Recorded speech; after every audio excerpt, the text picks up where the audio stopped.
Hey guys, hope you're well. So we're gonna be doing a short devotion as a youth tonight together.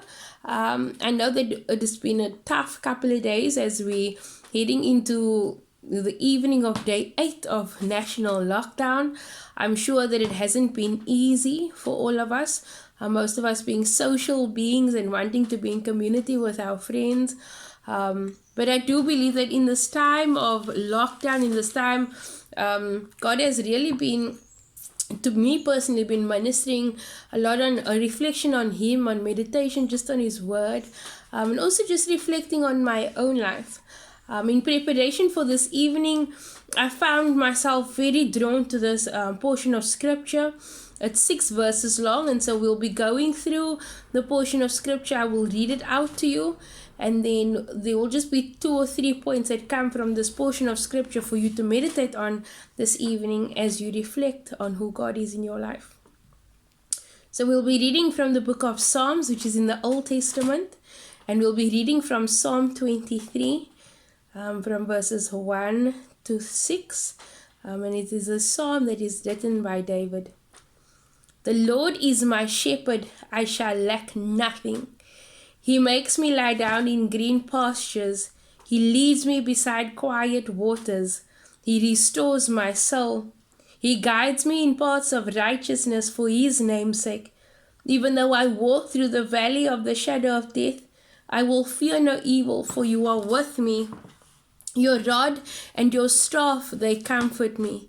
You prepare a table for me in the presence of my enemies. You anoint my head with oil, my cup overflows. Surely goodness and love will follow me all the days of my life, and I will dwell in the house of the Lord forever. And so as I was reading this psalm, it's also something that we've been doing at seminary, or it was something that we focused on in class one day. And in the midst of everything that we face right now, I find that the psalm is very fitting. And so if we look from verses 1 to 3, we see this declaration of David of who God is in his life. He says that the Lord is my shepherd, I shall lack nothing. He makes me lie down in green pastures, and He leads me beside quiet waters. He restores my soul. And we see that in that already God is the provider of peace. It is God who is His shepherd and to whose voice He listens.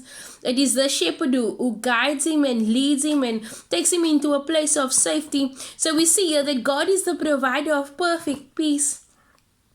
From verses 3 on, it reads, He guides me in paths of righteousness for His name's sake.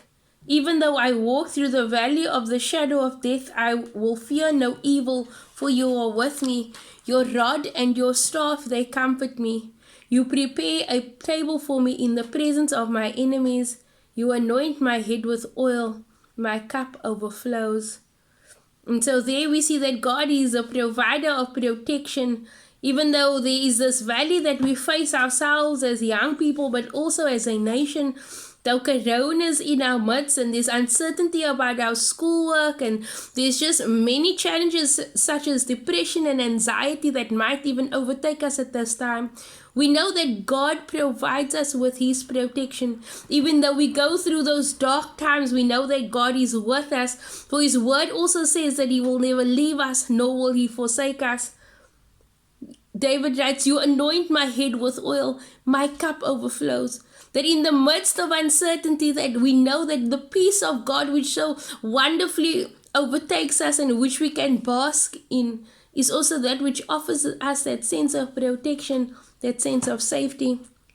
The last verse reads as follows, Surely goodness and love will follow me all the days of my life, and I will dwell in the house of the Lord forever. And we see that God is a God who comforts us. You see, in the midst of everything that we face, in the midst of the uncertainty and the turmoil that we now facing, we know that goodness and love and mercy will follow us all the days of our life. We know that we can dwell in the Father's house through meditation of His scripture.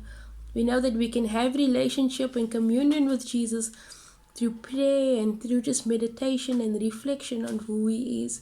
And so I trust that in this evening, as you sit and you perhaps have your quiet time, that you would reflect on who God is in your life. Is He your shepherd? Is He the one who protects you in those valleys, in those moments of darkness? And is it His love which overtakes you and which just allows for you to feel safe and to be comforted? Be blessed.